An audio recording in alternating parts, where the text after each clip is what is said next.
என் அன்பு சகோதர சகோதரிகளே, ஆண்டவராகிய இயேசு கிறிஸ்துவின் நாமத்தில் என் அன்பின் வாழ்த்துக்கள். இன்றைய முத்து எனும் இந்த சிறிய தியானத்தின் மூலமாக உங்களை சந்திப்பதிலே நான் அதிக மகிழ்ச்சி அடைகிறேன்.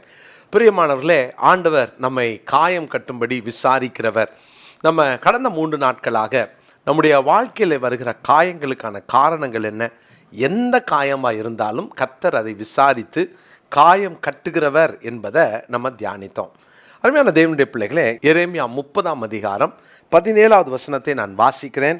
அவர்கள் உன்னை விசாரிப்பற்ற சீயோன் என்று சொல்லி உனக்கு தள்ளுண்டவள் என்று பெயரிட்டபடியால் நான் உனக்கு ஆரோக்கியம் வர பண்ணி உன் காயங்களை ஆற்றுவேன் என்று கர்த்தர் சொல்லுகிறார். உன் காயங்களை ஆற்றுவேன், நான் உனக்கு ஆரோக்கியம் வர பண்ணுவேன்.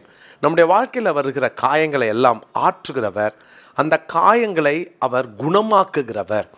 பல நேரங்களில் நமக்கு அந்த வியாதியின் கொடுமைகள், கொடூரங்கள், அதனுடைய வேதனை, வலிகள், ஒருவேளை அது ஒரு பயங்கரமான தாக்கத்தை நம்முடைய வாழ்க்கையில் ஏற்படுத்தினாலும் கூட அந்த காயங்களை ஆற்றி நம்மை குணமாக்கும் ஒரு தேவன் உண்டு. அருமையான தேவனுடைய பிள்ளைகளே, எப்படி அந்த காயங்கள் ஆறும், அந்த காயங்கள் ஆறுவதற்கு என்ன செய்ய வேண்டும் என்பதை தான் நான் இன்னைக்கு உங்களோடு கூட கர்த்தருடைய வார்த்தையாய் பகிர்ந்து கொள்ள போகிறேன். என்னோடு கூட ஹோசியா புஸ்தகம் 6ஆம் அதிகாரம் 1ஆம் வசனத்தை நீங்கள் திருப்பிக் கொள்ளுங்கள். கர்த்தரிடத்தில் திரும்புவோம் வாருங்கள், நம்மை பீறினார், அவரே நம்மை குணமாக்குவார், நம்மை அடித்தார், அவரே நம்முடைய காயங்களை கட்டுவார். இங்கு வாசிக்கிறோம், நம்முடைய காயங்கள் ஆற்றப்பட வேண்டும் என்றால் நம்ம செய்ய வேண்டிய மிக முக்கியமான காரியம் கர்த்தரிடத்திலே திரும்ப வேண்டும்.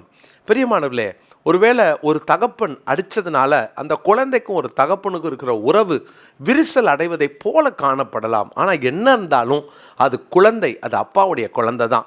அந்த அப்பா அந்த குழந்தைக்கு அப்பா தான். எனவே என்ன இருந்தாலும் அந்த உறவு யாரும் உடைக்க முடியாது, பிரிக்க முடியாது. இன்றைக்கி பல நேரங்களில் இன்றைக்கி இந்த உறவை உணராததுனால, புரியாததுனால சில தண்டனைகள் அல்லது சில சிக்ஷைகளை புரிந்து கொள்ளாத நிறைய பேர், கடவுள் ஏன் என்னை இப்படி பண்ணணும், ஏன் இதை செய்யணும் அப்படின்னு சொல்லிட்டு எனக்கு கடவுள் வேண்டாம், நான் இனி ஜெபம் பண்ண மாட்டேன், இனி பைபிள் படிக்க மாட்டேன், இனி எனக்கு ஆண்டவர் தேவையில்லை, சர்ச்சுக்கு போக மாட்டேன், இப்படி சொல்லி தேவனை விட்டு வெகு தூரம் போகிறவர்கள் உண்டு. இதை கேட்டுக்கொண்டிருக்கிற என் அன்பு சகோதர சகோதரிகளே, ஒருவேளை இன்னைக்கு இந்த நாளில் நீங்கள் உங்களுக்கும் தேவனுக்கும் இருக்கிற உறவு ஏதோ ஒரு சில காரணங்களின் நிமித்தமாக உடைக்கப்பட்டிருக்கலாம். நீங்கள் நினைக்கலாம், என் வாழ்க்கையில் இப்படி தான் நடந்திருக்கணும், ஆனால் கடவுள் இப்படி செஞ்சிட்டார், எனவே எனக்கு ஒரு ஃப்ரஸ்ட்ரேஷன், எனக்கு ஒரு பெரிய டிஸப்பாயின்மெண்ட், அதனால் எனக்கு வேண்டாம், எனக்கு இந்த ஒரு வாழ்க்கை வேண்டாம், இப்படி ஒரு அனுபவம் எனக்கு வேண்டாம் அப்படின்னு ஆண்டவர் மேலே நீங்கள் கசந்திருக்கலாம். தேவனுக்குள்ளாக உங்களுடைய வாழ்க்கை, உங்கள் காயங்களை ஆற்ற ஆண்டவர்களை திரும்ப அழைக்கிறார். யாராக இருந்தாலும் சரி, ஒரு அப்பா தானே. உங்களை தண்டிக்க அல்லது கண்டிக்க அல்லது சிட்சிக்க அவருக்கு உரிமை இல்லையா? தேவனுடைய பிள்ளைகளை, நாம் பிரயோஜனத்துக்காக தான் சிட்சிக்கப்படுகிறோம் அப்படின்றத நம்ம எப்பவுமே மறந்துடக்கூடாது. அதனால் நம்ம வேறு வழியில் அடித்தாலும் உதைச்சாலும் நமக்கு ஒரு தகப்பன் உண்டு, அவருடைய பாதத்துக்கு ஓடி வந்துடுவோம். அவரை தவிர வேறு யார் இருக்கா?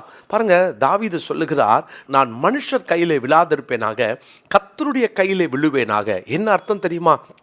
இந்த மாதிரி நேரத்தில் கூட நான் மனுஷங்கிட்ட போய் நான் விழக்கூடாது அப்படின்றதுல மிக தெளிவாக இருந்தார்.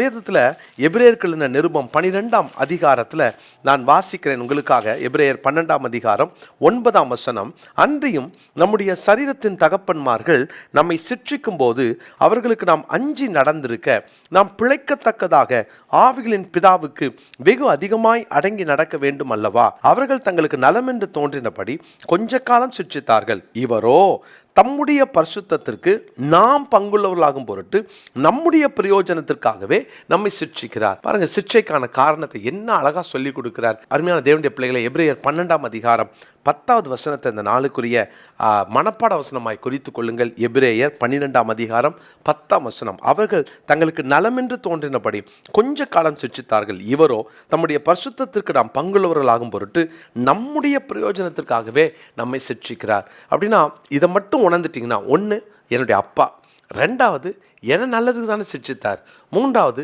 தம்முடைய பரிசுத்தத்துக்கு என்னை பங்குள்ளவனாக்குவதற்காக தான் அவர் சிருஷ்டித்தார். இந்த 3 அனுபவத்தை நீங்கள் புரிஞ்சுக்கிட்டீங்க, இதை நீங்கள் விசுவாசிச்சிட்டீங்க அப்படின்னா நீங்கள் கவலையே பட வேண்டாம். உங்கள் வாழ்க்கை, உங்கள் எதிர்காலம் மகிமையாக இருக்கும். அருமையான தேவனுடைய பிள்ளைகளே, என்ன அழகான வசனம். அவர் நம்மை அடித்தார், அவர் காயம் கட்டுவார். நம்மை பீறினார், அவர் குணமாக்குவார். நம்மை அடித்தார், அவரே நம்முடைய காயங்களை கட்டுவார் என்று ஓசியா 6:1 வாசிக்கிறோம். அருமையான தேவனுடைய பிள்ளைகளே, கர்த்தரிடத்தில் திரும்பி வாங்க. ஆண்டவர்கிட்ட சொல்லுங்கள், ஆண்டவரே உங்களை விட்டால் எனக்கு யார் இருக்கா, எனக்கு நீங்கள் தான்ப்பான்னு சொல்லி அவருடைய பாதத்தை கட்டி பிடிச்சிக்கோங்க. அவருடைய பாதத்தை முத்தம் விடுங்க. அவருடைய பாதத்தில் அமருங்க.